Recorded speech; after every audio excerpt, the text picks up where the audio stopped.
Muy bien. Quisiera invitarlos que fuéramos en nuestras Biblias al libro de Oseas. El libro de Oseas en el capítulo 11. Oseas capítulo 11.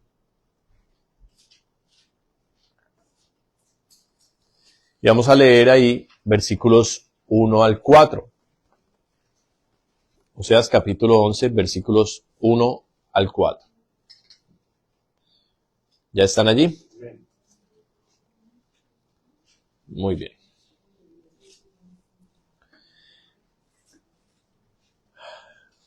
Vamos a leerlo todos juntos. Yo lo tengo en la Reina Valera. Imagino que en la traducción al lenguaje actual también debe estar esta versión súper bonita.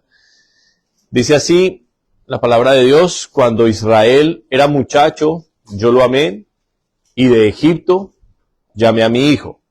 Esa es una profecía mesiánica, que cuando el Señor Jesucristo fue llevado de niño a Egipto para escapar de la persecución, de la muerte, de la matanza de niños que Herodes hizo en ese momento, cuando regresó el Señor con sus padres, se cumplió esta profecía.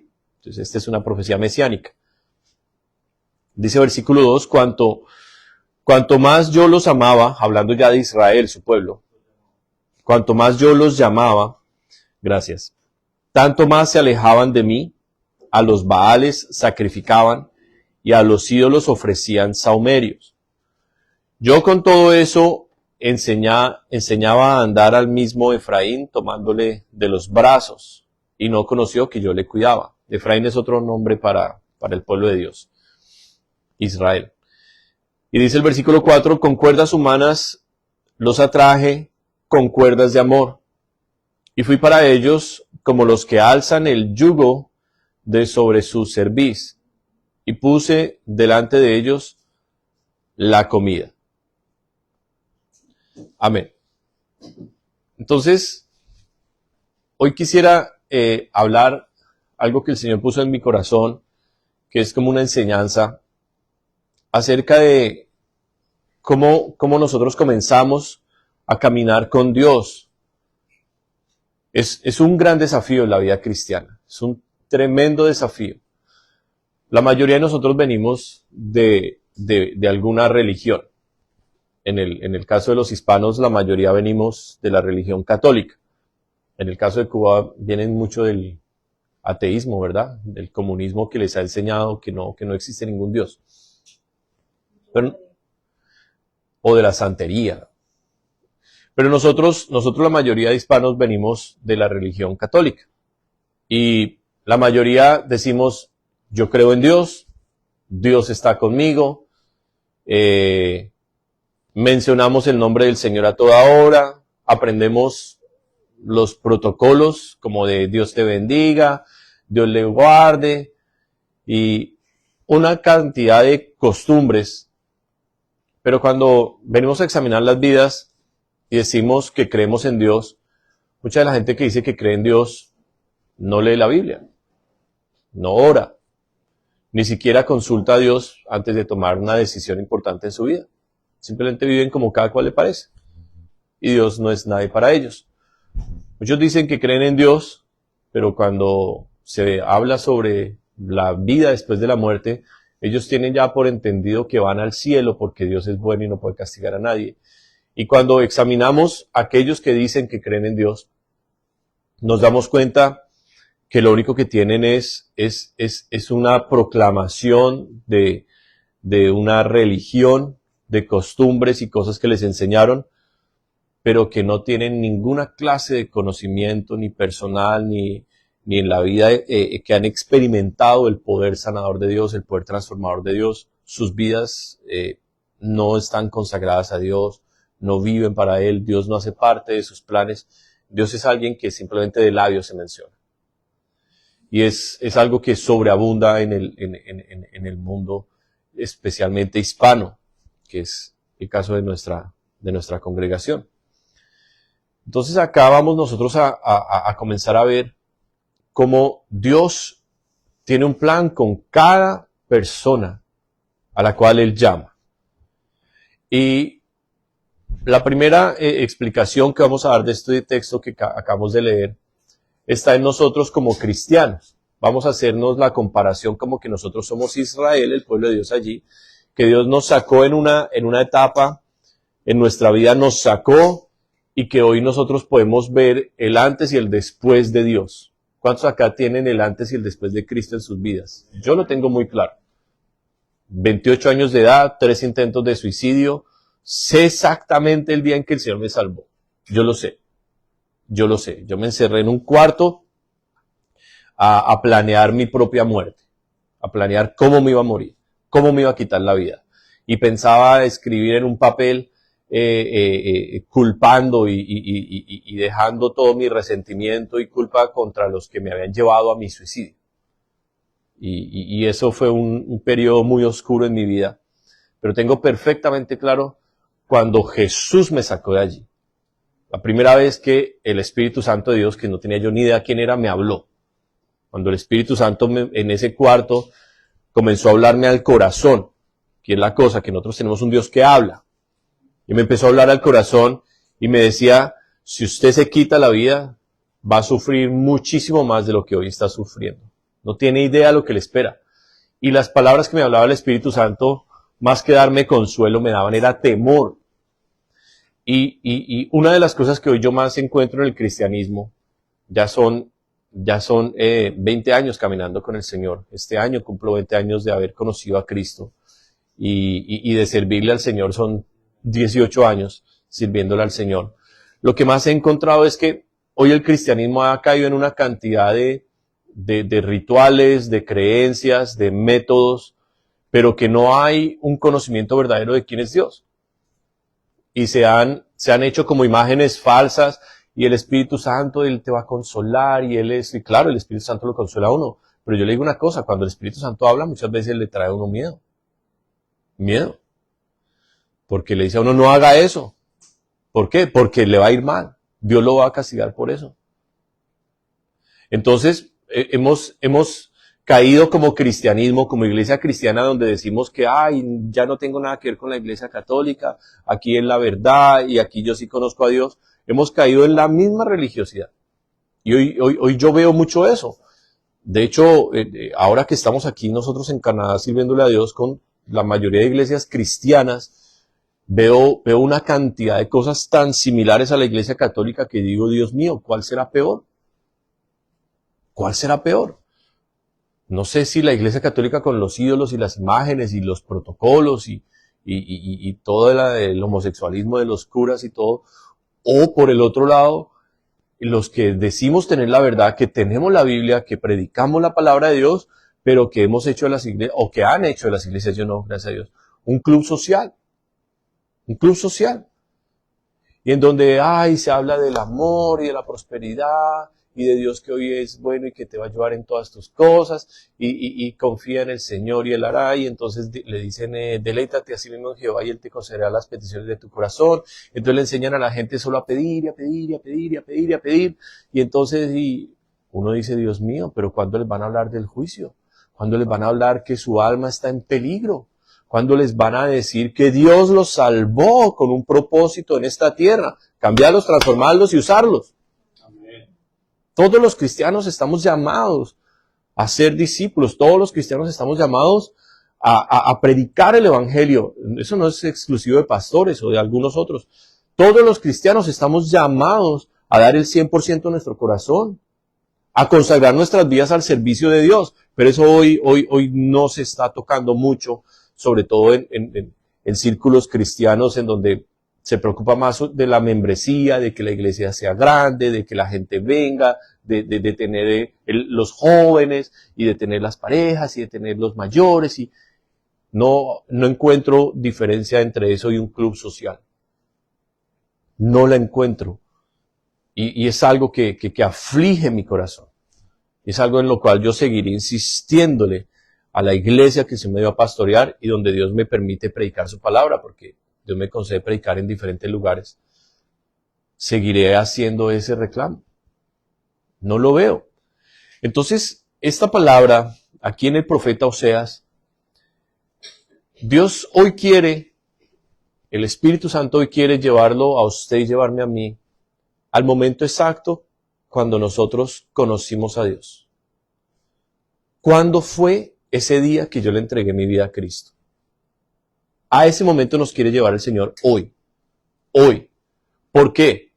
Déjeme predicar el mensaje completo y usted entenderá por qué Dios quiere que vayamos a ese día cuando yo dije no más. No más voy a cambiar mi vida. Necesito a Dios. Y yo quiero que usted vaya conmigo a ese momento en el cual usted dijo, todo lo que me han enseñado son mentiras, estoy cansado de esta vida de pecado, de maldición, estoy cansado de que siento que el diablo hace lo que quiere conmigo, estoy cansado de vivir como en esta ruina, no solamente material, sino espiritual. Me fue mal en todo, no quiero más esta infelicidad, esta insatisfacción, quiero conocer a Dios. Yo quiero que usted vaya a ese momento, ahora mismo, vaya a ese momento en su vida, cuando usted empezó con Dios. ¿Cuándo fue ese momento que dijo, necesito a Dios? Y que muy posiblemente usted fue en sus rodillas y dijo, Dios, te necesito. El día que a mí me pasó eso, fui como siempre a la misa, pero Dios no estaba en la iglesia católica. Y yo seguía diciéndole, ¿dónde estás? Te necesito. ¿Dónde estás? Y esa ha sido mi costumbre desde ese momento hasta hoy, buscar la presencia de Dios. No ponemos unas canciones y cantamos simplemente por ambientar el momento, sino porque cada una de esas canciones expresa lo que en nuestro corazón necesitamos, lo necesitamos a Él. Necesitamos que la presencia de Él, que Jesús entre en este lugar. Y es a lo que Dios nos quiere a nosotros traer. Entonces Él dice aquí en el versículo 1, cuando Israel, ponga ahí su nombre, cámbiale a Israel y ponga su nombre. Era muchacho, yo lo amé.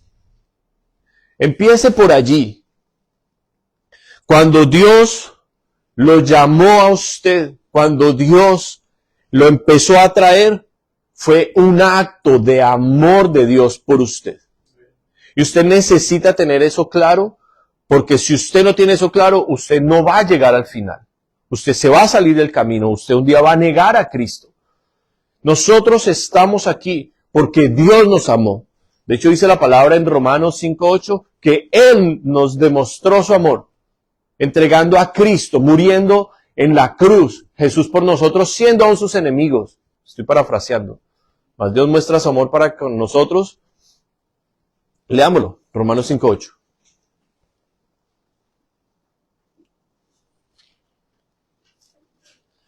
Mas Dios muestra su amor para con nosotros en que siendo aún pecadores, Cristo murió por nosotros. Entonces, estamos en el antes de Cristo. Y Dios se presenta, somos pecadores, somos sus enemigos, no tenemos nada que ofrecerle a Dios. Entienda eso, lo que le entregamos al Señor fueron nuestros pecados, nuestros fracasos, nuestros errores, nuestra enfermedad, o sea, nada atractivo le entregamos nosotros a Dios. Pero eso era lo que Él quería, porque nos ama y tenía un camino diferente para nosotros. Mejora los caminos de muerte que nosotros anduvimos. Y dice, cuando usted, ponga su nombre ahí, era muchacho, yo lo amé. Es por amor a Dios que usted está sentado en esta silla hoy, hermano y hermana. Es por amor de Dios que el Señor le ha permitido a usted pasar por pruebas. Y ahora vamos a leer sobre las pruebas. Es porque Dios le ama, que Él está trabajando en su vida, porque lo ama. Satanás va a intentar todos los días infiltrar pensamientos en su mente y que bajen de su mente a su corazón, haciéndole a usted creer, engañándolo de que Dios no lo ama o de que Dios ya lo perdonó muchas veces y ya no lo va a perdonar más. Satanás le va a usted a susurrar en su mente, en su oído, le va a querer decir que usted no puede seguir adelante más, que usted no lo va a lograr y lo va a hacer a usted pelear con sus autoridades, con la gente que lo ama y finalmente pelear con Dios. Porque el diablo sabe que en el momento en que el cristiano se le olvide que Dios lo llamó cuando estaba quebrado, cuando estaba arruinado, cuando estaba enfermo, cuando estaba deprimido, cuando estaba mal, y de ahí Dios lo cogió y lo rescató porque lo ama. Satanás sabe que si hace que el cristiano se olvide de ese momento, ya lo va a empezar a desviar hacia un camino de muerte. Proverbios 14:12, hay caminos que al hombre le parecen rectos, pero su fin es camino de muerte. Satanás tiene preparados 1000 caminos de muerte para el cristiano. Y todo comienza en el momento en que en el corazón del creyente dice, pero es que Dios no me escucha. Pero es que Él no me responde. Oro y oro y le pido y no me ha dado. No me ha ayudado, no me ha sanado, no me ha respondido esto. Y comienza a crecer la duda, la incredulidad se va incubando en el corazón y cada vez se le hace más difícil a la persona pedir, acercarse a Dios, creer lo que lee en la Biblia, creer lo que escucha en la iglesia. ¿Por qué? Porque ya Satanás infiltró un dardo de fuego que se convierte como en un huevo de dragón en su mente y que desde ahí comienza a ejercer control. El único objetivo de Satanás es controlar su vida, manipularlo y engañarlo para sacarlo a uno de los 1000 caminos de muerte que él tiene. Solo hay un camino que lleva al cielo, hermano.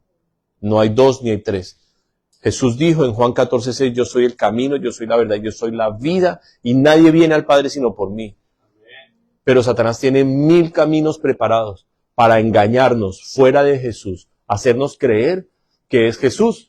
No es sorpresa, el mismo Satanás se disfraza como ángel de luz, dice la palabra en 2 de Corintios. Él se disfraza como ángel de luz. Él se le puede presentar a usted como falsas visiones, falsas cosas de Dios, para empezarlo a llevar por otro lado. Yo estaba escuchando hace unas semanas, hay un pastor muy reconocido, desde hacía mucho tiempo salían los videos y yo miraba los títulos y me agradaba. Y yo tenía curiosidad de conocerlo y empecé a escucharlo y me empezó a gustar. Sus mensajes no son largos, sus mensajes casi siempre son cortos y muy precisos, es un muy buen maestro bíblico.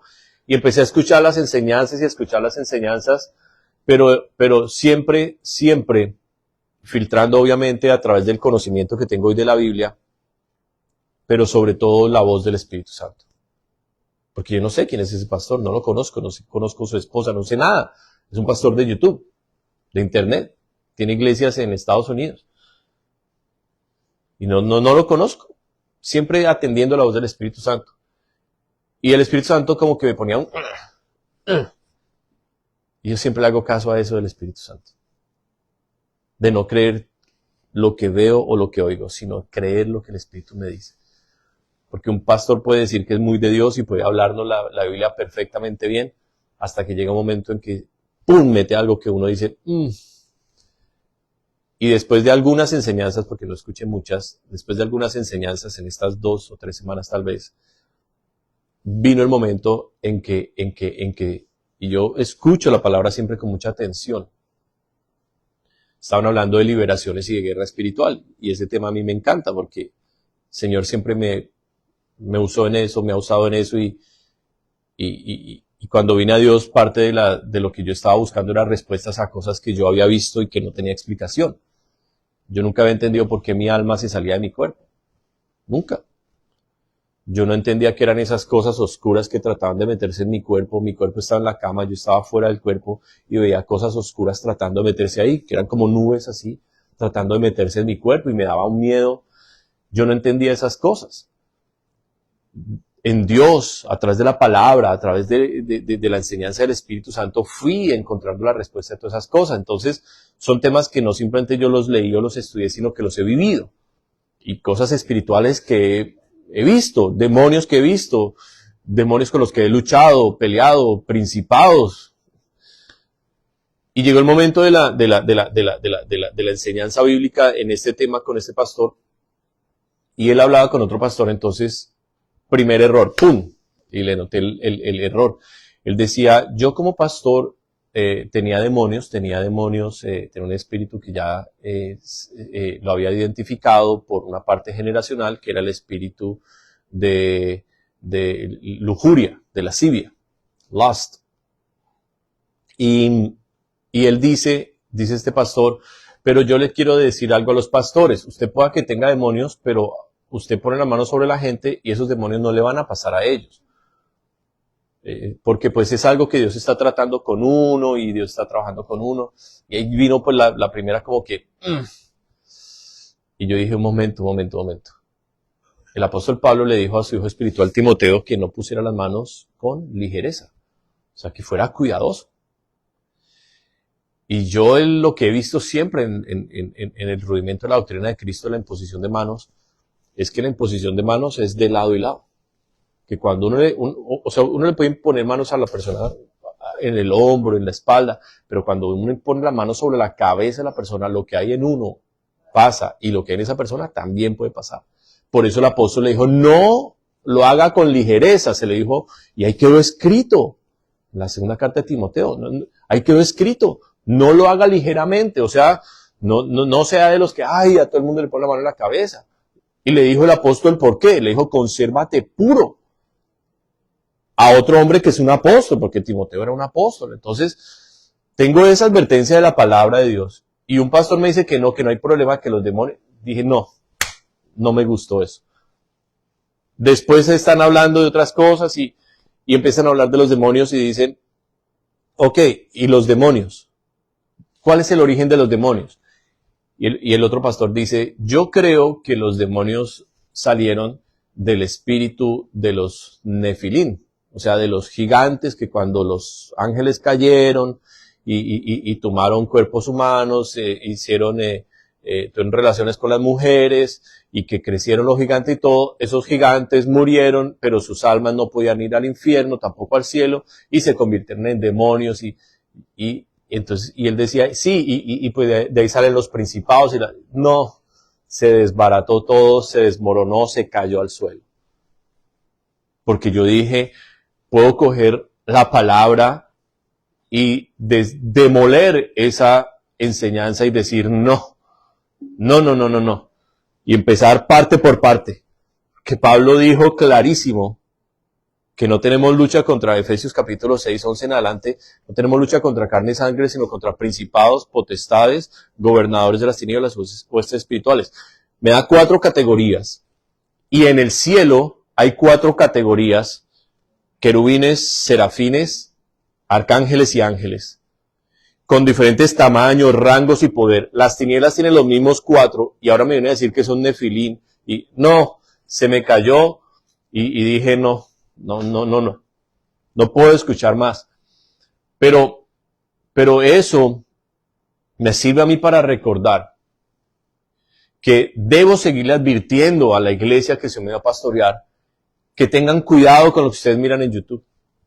Porque pueda que ustedes no tengan el conocimiento bíblico que uno de pastor tiene, que no hayan estudiado la palabra de Dios como uno la ha estudiado, y que más aún, pueda que sepan alguito de Biblia, pero que no han tenido las experiencias sobrenaturales para ver la diferencia de una cosa y de la otra. Entonces, por eso Dios instituyó pastores, maestros de la palabra, que con su ejemplo, con su conducta, también les enseñamos y los guiamos a ustedes siempre con la palabra de Dios. ¿Para qué? Para que ustedes puedan crecer sanos. Ese es un acto de amor de Dios. Habernos dejado autoridades espirituales, varones de Dios, mujeres de Dios, que con su amor, su ejemplo, su dedicación, la santidad en sus vidas, nos guían a nosotros por el camino de la santidad. Amén. Entonces aquí el Señor está diciendo, recuerden ese día cuando Dios los sacó del mundo. La palabra Egipto representa el mundo. Faraón representa a Satanás. Faraón que tenía al pueblo de Israel en Egipto como esclavos, oprimidos, acabados. Esa era nuestra vida antes de Jesús. Y nosotros recordamos ese momento en que el Señor nos sacó de allí. Amén. Cuando Él nos sacó del engaño, de la mentira, del error, de ese vacío en la vida. Yo no sé cuántos sufrieron de eso, de tener como una insatisfacción continua en el corazón, de uno decir, pero es que siento que me falta algo en la vida. Ese algo no es un algo, es un alguien. Y se llama Jesús. Recuerde ese día. Y ahora mire el proceso en el que Dios nos ha traído desde ese día que nos llamó. Dice, cuanto más yo los llamaba, tanto más se alejaban de mí. Ahora, tenemos claro el momento en que le dijimos sí al Señor, te quiero seguir. Amén. Pregunta, a partir de ese día, ¿cuánto esquivamos venir al Señor? ¿Cuánto esquivamos orar? ¿Cuánto esquivamos ir a la iglesia? Nosotros no nos entregamos y empezamos a disciplinar así como llegaron hoy casi todos temprano, juiciosos, y el culto, y el domingo, el viernes el estudio bíblico estaba casi lleno acá también, y yo decía, uy, Dios mío, gloria a Dios. Pero nosotros al comienzo no éramos así. Si íbamos un domingo, al otro no íbamos. O al mes. Bueno, a mí no me pasó tanto así, pero sí uno se esquivaba. Para mí fue duro cuando ya mi esposita, yo estaba en Colombia, mi esposita viene de Canadá a Colombia, y yo decía, yo la tengo a ella, y empecé a sentir que de pronto el tiempo de la iglesia lo podía aprovechar más bien con ella, y fue una parte que como que, claro, yo llevaba 2 meses de cristiano, cuando ella llegó a Colombia otra vez. Yo le entregué el corazón al Señor en octubre, y ella fue en diciembre a Colombia a casarnos. Y yo decía, pero yo quiero aprovechar con ella y me toca ir a la iglesia, pero como el que me había traído al Señor era el Espíritu Santo, Él siempre me ha puesto las cosas aquí, la incomodidad. Y yo los quiero invitar a que ustedes tengan una relación bella con el Espíritu Santo. Que ustedes siempre le hagan caso a eso que aquí en el Espíritu Él le pone a uno. O la aprobación o la desaprobación de las cosas. Amén. Porque el Espíritu Santo, Él es el que nos guía a toda la verdad. Amén. Él es el que confirma, el que aprueba o el que desaprueba las cosas. Dígame. Amén. Y el Señor nos llamaba porque sabía que veníamos cargados ¿de qué? De demonios, cargados de cadenas, de ataduras, de yugos, o sea, cosas pesadas. Imagínense cuánto pecado y cuánta cosa uno traía al Señor. Y el Señor lo sacó a uno de Egipto, ¿para qué? Para limpiarlo. ¿Para qué lo sacó del mundo? Para enseñarlo. Y el Señor sabía que cada momento en la iglesia, con los pastores, con los maestros bíblicos, iba a ser de beneficio, de provecho. Pero entre más Él lo llamaba a uno, ¿qué hacía? Se alejaba, hermano. Se alejaba y se alejaba.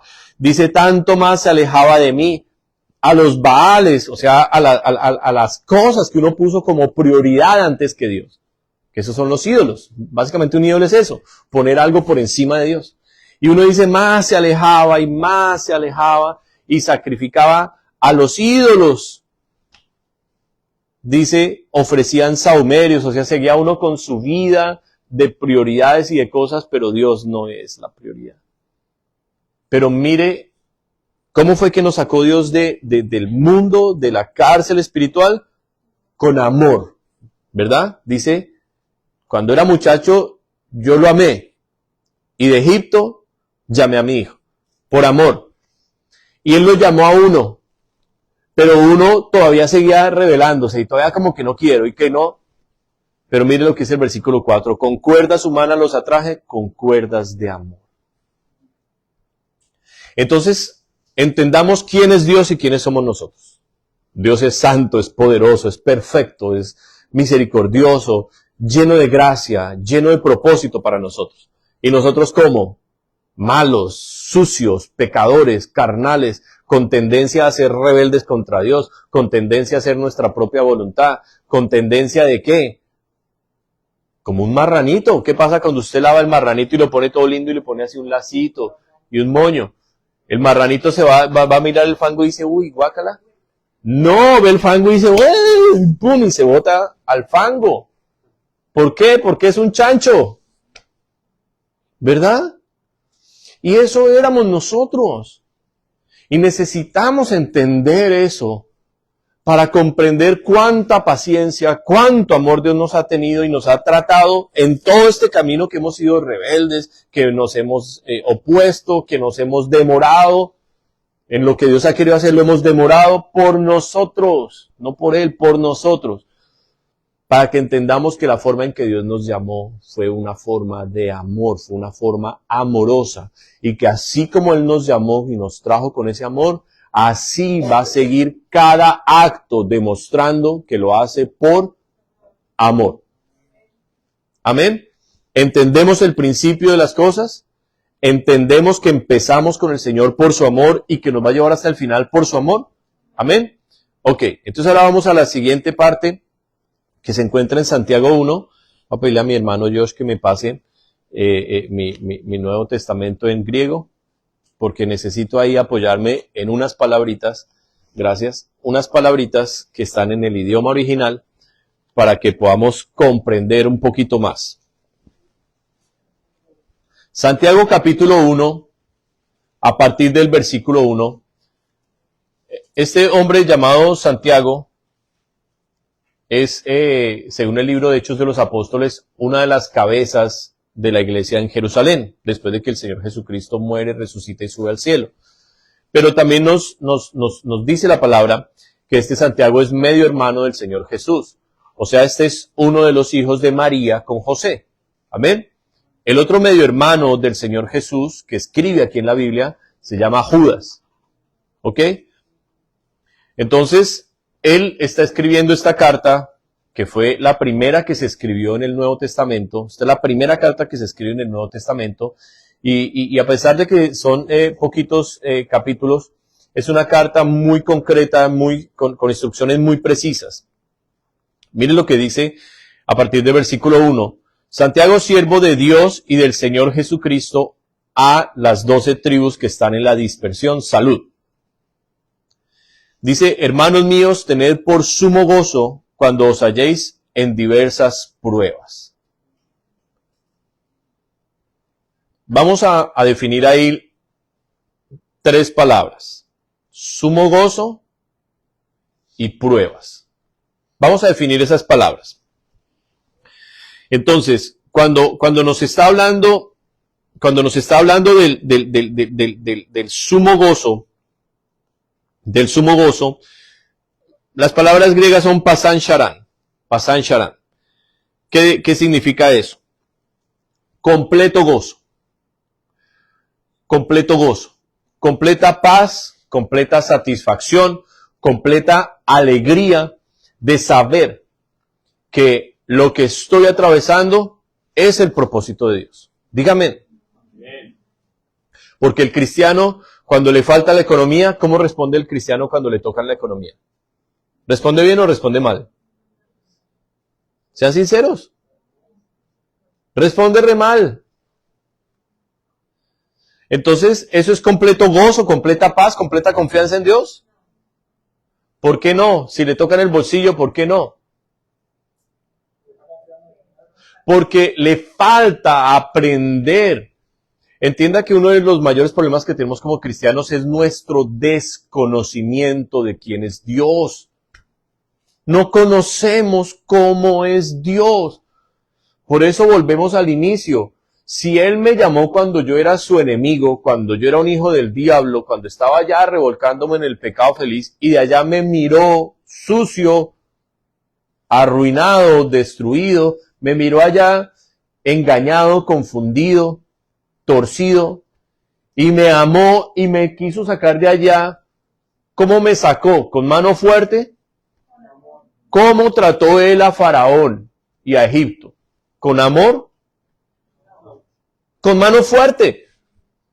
¿Por qué? Porque ¿qué era Faraón y qué era Egipto? Enemigos de Dios. Representaban lo que es Satanás y sus demonios.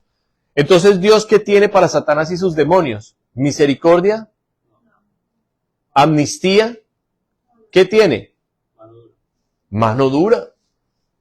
Mano dura. Guerra.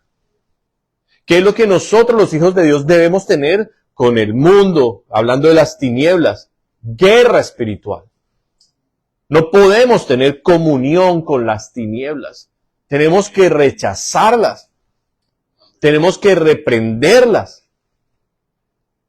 Amén. Pero Dios nos sacó de ahí, de ese escenario, porque Él nos amó primero y nos sacó de allí. Que esté pasando por una prueba económica no significa que Dios me abandonó. No significa que Dios no tiene cuidado de mí, que se olvidó de mí. Significa que Dios me quiere enseñar a que yo conozca al Dios que me cuida y me provee lo que yo necesito. También para que me enseñe a ser agradecido. También para que me enseñe a valorar lo que Él me da, a administrarlo bien. ¿Cuántos dicen amén? Entonces la prueba en este sentido económica tiene un propósito. ¿Por qué aquí el apóstol está diciendo, tengan un gozo completo cuando estén pasando diversas pruebas, incluyendo la económica? Puede ser la física. Tengo una enfermedad física. Ay, Dios me está castigando con esta enfermedad física. ¿Por qué Dios lo va a castigar a usted con una enfermedad física si usted se está esforzando en caminar con Él? Pero esas son las mentiras que el enemigo lanza, hermanos. Esa es la ignorancia, nuestro desconocimiento del carácter de Dios. Entonces, lo que el Señor está tratando de formar en nosotros es una solidez en nuestra fe. Ahora, todo esto del sumo gozo, de las pruebas, todo eso tiene que ver es con la fe. Y fe, en griego, es la palabra pistis, que significa confianza, descansar, apoyarse en. ¿Cuál es el mejor ejemplo de fe que el Nuevo Testamento nos puede a nosotros dar? Es como de una persona que ve el precipicio y se lanza confiadamente sabiendo que lo van a recoger, que lo van a sostener. Sería como hoy en día aquel que se pone un paracaídas y se bota del avión, sabiendo que no importa la altura, no importa la velocidad en que cae, el paracaídas se va a abrir y lo va a guardar. Eso es fe. Entonces nosotros recordamos de dónde nos sacó Dios. Lo hizo por amor. Lo hizo con un amor impresionante. Impresionante. Nos ha venido tratando, pero necesita ahora que nosotros lo conozcamos. Que conozcamos cada área de Él, de su trato con nosotros. Si Dios es Padre y nosotros sus hijos, ¿nosotros qué hacemos con los hijos? ¿Les damos todo lo que ellos nos piden? ¿Por qué no? ¿Qué pasa con un papá que le da todo a su hijo lo que su hijo le pide? ¿En qué lo convierte? En un maleducado. ¿Qué pasa con un hijo que se le da todo lo que pide? No valora. Desagradecido. Cree que todo es obligación. ¿Forma su carácter? No. De hecho, ¿qué es lo que más forma el carácter de un hijo? Decirle no. Decirle no. Enseñarle el valor que tienen las cosas. Enseñarle el esfuerzo. Enseñarle que eso que yo le doy me cuesta a mí. Sudor, trabajo. Entonces, fíjese que si nosotros ahora trasladamos ese ejemplo a nuestro Dios que es perfecto, Él sabe qué necesitamos, cuándo lo necesitamos y cómo lo necesitamos. Y si Él introduce la prueba en mi vida, cualquiera que sea la prueba, yo tengo que llegar al inicio de la prueba a decir, ok, se presentó esto, voy a trasladarme en mi mente y en mi corazón a cuando Él me sacó y me rescató. Él es bueno y me ama. Él sabe por qué está permitiendo esto. Señor, yo voy a confiar en ti. Y la oración hace parte fundamental de tener un gozo, una paz, una tranquilidad en Dios, porque la oración va a combatir las mentiras de Satanás. Porque cuando empieza la prueba, Dios abre la puerta a que Satanás y sus demonios vengan y empiecen a atacar. ¿Se acuerdan de Job? ¿Qué sucedió cuando Dios autorizó a Satanás ir contra Job? ¿Qué hizo? Vino y le susurró mentiras a Job. Ese fue el ataque del diablo a Job. ¿Qué hizo? No, simplemente le quitó todo lo que tenía. Bienes, le mató todos sus hijos. Entonces dése cuenta del poder destructivo y eficaz del enemigo. Pero Dios permitió eso en Job, ¿por qué? ¿Porque odiaba a Job? No, de hecho fue Dios quien introdujo a Job delante de Satanás y le dijo, ¿no has considerado a mi siervo Job? hombre íntegro, perfecto en todos sus caminos. Dios, como es omnisciente, sabía que Job iba a poder pasar esa prueba, que Job iba a conocer el Dios al cual él de labios mencionaba, pero que no conocía aún. Dice, al final de la prueba, Job cuando la pasa, dice, de oídas te había oído, más ahora mis ojos te ven. Y qué bonito, hermano, que usted pase la prueba aprobado. ¿Y qué es lo contrario a aprobar la prueba? Reprobarla. Entonces viene la prueba. ¿Usted qué hace? ¿Se aleja de Dios? Fíjese que aquí eso era lo que decía en Oseas. Cuanto más los llamaba, más se alejaba. Ahora, quiero en esto, gracias mi hermano, quiero en esto explicarle algo también. Cuando Dios nos llama, parte de su llamado incluye las promesas. Yo quiero ver las manos que estén de acuerdo conmigo, que les haya pasado así. Cuando a mí el Señor me estaba sacando, yo llegué a Cristo arruinado, o sea, no tenía dinero, había perdido el trabajo, me había quedado sin amigos. Mis amigos, antes del cristianismo, todos me dieron la espalda. Cuando necesité ayuda, todos me dieron la espalda. Ni uno solo estuvo ahí para decirme, mire, lo ayudo. No, todos me dieron la espalda. Y quedé en un momento solo en mi vida, frente a mi ruina, frente a un futuro totalmente incierto. Ahí se presenta Jesús a mí. Y ahí es cuando yo entiendo y digo, solo Dios me puede ayudar. Así empecé yo con Dios.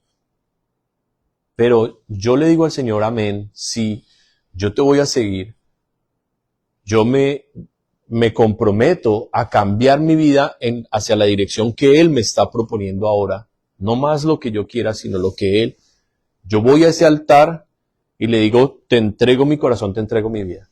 Y fueron más que palabras, fue una demostración real. Y Dios me empieza a sacar y me empieza a dar promesas.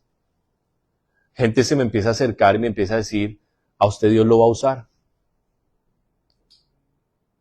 Y me empiezan a decir, Dios va a hacer cosas grandes con usted. Y yo miraba qué era lo que más yo veía. Mi pasado, mi pecado y lo impotente que yo era frente a todas esas cosas. Yo no sabía cómo callar las voces del enemigo. Yo no sabía cómo decirle no a la pornografía. No sabía. ¿Alguien aquí pudo dejar la pornografía por sí solo? Yo no pude solo. Me tocó ir a los pastores a que oraran, me echaran fuera los demonios que tenía, de lujuria, de fornicación, de inmundicia. Hubo una liberación y me tocó empezar a luchar en oración, en ayuno, hasta que el Señor realmente me dio el dominio propio por su presencia, por su Espíritu Santo, para decir no, porque finalmente el que dice sí o no, ¿quién es? Nosotros decidimos, por eso hay un juicio. Por eso hay un juicio. Por las cosas que decidimos hacer o no hacer. Hay un juicio y vamos a responder por eso. Entonces Dios me empieza a llenar de promesas y yo digo, pero esto es imposible. Pero en mi corazón esas promesas iban cayendo como en un lugar especial. Y era lo que me animaba a mí a leer la Biblia. Y era a mí lo que me animaba a orar y a ir más a la iglesia. Porque yo decía, si Dios me está diciendo que me va a usar, ¿qué debo hacer? Prepararme. Yo le voy a poner un ejemplo. Ayer empecé oficialmente como coach asistente en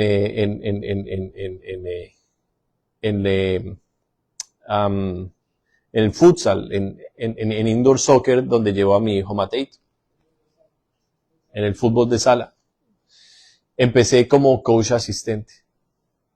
Y entonces, ¿por qué empecé ahí ya? Me dieron el título. Empecé allí porque, primero que todo, necesito pasar tiempo con mis hijos. Necesito a los 4 dedicarles tiempo de calidad. Y una gran forma de dedicarle tiempo a los hijos es el deporte con ellos. Entonces, yo lo llevé a él toda la temporada pasada, pero yo me quedaba ahí sentado, a veces mirando el celular, algunas veces hablando con otras personas que estaban allí, pero casi siempre sin hacer mucho, ahí mirándolos. Algunas veces me llamaron como a jugar porque faltaron niños, entonces ellos al final hacen un partido y yo me metí ahí a jugar porque me gusta mucho el soccer. Y bueno, pero yo no quería estar más sentado y aburrido como improductivo. Yo creo que la vida de uno debe ser muy productiva, siempre. Y que uno debe sacarle a cada día lo máximo. Amén. A cada día uno debe sacarle lo máximo en las diferentes áreas que uno tiene. Entonces, al final de la temporada yo le dije al coach, si usted necesita una ayuda, dígame, que yo con gusto voy a estar allí. Me dijo, listo. Empezamos esta temporada hace 2 semanitas y el coach me dijo, ¿quieres ser asistente? Le dije, de una. Listo. Entonces ayer llegué ya como coach asistente. Entonces me dijo, ok, coja a los muchachos y hágales ahí un warm-up. Y entonces que mirando le dije, no, pues yo no sé cómo hacerles un warm-up en soccer. Yo sé, pero pues yo quiero aprender. Yo les puedo hacer, los warm-ups que yo hago, pero pues de pronto no son apropiados para niños de esa edad. No sé, me cogió muy fuera de base, entonces le dije, no, dígame usted qué hago. Entonces me dijo, haga esto. Y le dije, bueno, coach, ¿y ahora qué hago? Ayúdame a poner los conos. Y yo estaba consciente de que él es el coach, él es la autoridad ahí, él es el que sabe, y yo estoy ¿qué? Aprendiendo y mirando en qué le ayudo, en qué le facilito las cosas. Quiero ser útil, pero tengo primero que aprender. ¿Qué vio el coach al final? Vio mi disposición, vio mi deseo y vio que yo no me quedé ahí con las manos ahí en los bolsillos o me senté allá en la banca a hablar con otros. No, yo estuve todo el tiempo ahí haciendo con los muchachos las actividades, los ejercicios y ayer hubo poquiticos niños, solo fueron 3. Sí, solo fueron 3. Pero me gustó la actitud del coach que dijo, ok, vamos a hacerle todo. Así hubiera uno, ellos lo siguen así. Y me gustó mucho esa actitud. Entonces, hicimos todas las actividades, hice los ejercicios con los niños, todo, me sentí feliz. Y al final, entonces, el coach me dijo, estamos buscando la forma de hacer esto más grande, de ampliarlo. Y para la siguiente temporada voy a necesitar ya más coach. Entonces, si le interesa, le dije, claro que sí, cuente conmigo, pero primero quiero aprender. ¿Por qué le estoy poniendo ese ejemplo? Usted está sentado hoy acá porque Dios lo llamó. Dígame. Dios lo llamó a usted. Dios lo sacó a usted. Usted tiene un antes y un después de Jesús. Dígame. Usted tiene un antes y un después. Pero a usted Dios le ha dado promesas de que va a hacer cosas con usted y aún de que lo va a usar. Dios le ha dado promesas. Pero sea sincero hoy. ¿A cuántas de esas cosas usted las ha postergado? Ha sido más bien como que, demorado. ¿Sí o no? Sea sincero hoy con Dios. Pudiera haber hecho un poquito más esfuerzo y ponerse más en las cosas de Dios más metidito, ¿sí o no? ¿Cierto que sí? Dios lo sabe, pero Dios no lo acusa por eso. Al contrario, lo que Dios quiere es que usted recuerde cuando Él lo sacó a usted de Egipto. Y Dios quiere recordarle que las promesas que Él hizo sobre usted, Él las va a cumplir. Yo necesito que usted lea eso en la Biblia. Vaya conmigo al libro de Josué. Usted tiene que leer eso. Josué capítulo 21, versículos 44 y 45. Mire, antes de que lo lea, escúcheme bien. Yo le dije a usted que Satanás no se va a rendir de decirle mentiras a usted, ¿verdad? De tratar de meterle a usted cosas para que usted se aleje y se aleje más de Dios. ¿Recuerda el inicio de la predicación, de la enseñanza hoy? Que entre más Dios llamaba, más se alejaba. Ok. Parte de ese alejarse, muchas veces el culpable también es Satanás. ¿Cómo opera Satanás? Usted debe comprender que el enemigo es terriblemente astuto y muy sutil. Muy, muy sutil. O sea, el éxito del diablo es moverse tan lento como una serpiente entre las piedras sin hacer ruido que nadie se dé cuenta como él se está metiendo, infiltrando. A veces se les infiltra a ustedes a través de una amistad, a veces se les infiltra a través del YouTube, de las redes sociales, a veces a través de una mala enseñanza, de una mala compañía, a veces comienza a molestarlo a usted en los sueños. Él tiene muchas formas de operar, pero siempre trata de esconderse de que es él, para que usted crea que no está pasando nada. Una vez él está cerca, él no lo va a pensar dos veces. Él se va a lanzar y le va a meter todo el veneno, le va a inyectar todo el veneno para que ese veneno entre en su sistema. Eso es lo que hace el diablo. Si Dios le dijo a usted que lo sacaba de Egipto, que le ama, que lo perdona y le ha prometido usarlo, y usted ha dilatado y dilatado eso, lo ha aplazado y aplazado, Satanás le ha metido muy seguramente una mentira a su sistema. Y él le ha dicho a usted, oh, ya eso, ya Dios no. Ya Dios no quiere nada con usted. Ya usted perdió todo eso. Eso ya olvídese. Olvídese. Que eso Dios está es bravo con usted porque usted no hizo nada de eso. Eso olvídese. Y el enemigo va a tratar de meterle en su sistema de que ya usted para qué lucha más. De que ya usted para qué decir, y es que yo soy así, y es que yo realmente no puedo, y ya el Señor, ya Dios se buscó otro mejor, y comienza una confusión impresionante en usted, que le empieza a traer culpa. Y de la culpa le pasa lo que le pasó a Adán y a Eva cuando comieron del fruto y Dios los empezó a llamar. ¿Qué hicieron ellos? Se escondieron. Entonces usted empieza a esconderse. Empecé a esconderme, ya no quiero ir tanto por allá por la iglesia, porque en usted la mentira del diablo ha crecido y le ha hecho entender que Dios está furioso con usted y que a lo que medio usted se acerque, ¡pum!, Dios le va a caer con un castigo que, mejor dicho, eso no es de Dios. Es una mentira que Satanás metió en su mente y en su corazón para inactivarlo, para paralizarlo. ¿Sabe cómo estaban los papás de esos niños que estaban ayer? Estaban allá todo el tiempo ahí en el celular. Yo le digo una cosa, si yo le voy a dedicar a mi hijo 1 hora a la semana en un deporte, es para ir a sentarme ahí mientras él está entrenando y todo, a pegarme al celular. ¿Es eso dedicarle 1 hora a mi hijo? No. Pero eso es lo que el enemigo quiere. El enemigo quiere paralizar a la gente. Quiere atraparla, quiere dormirla. Para que Dios no cumpla todo lo que iba a hacer con esa vida. Las promesas están en Dios. En Él está el deseo. Diga conmigo, deseo. Dios tiene el deseo, pero en usted debe haber la disposición. Dígame. Amén.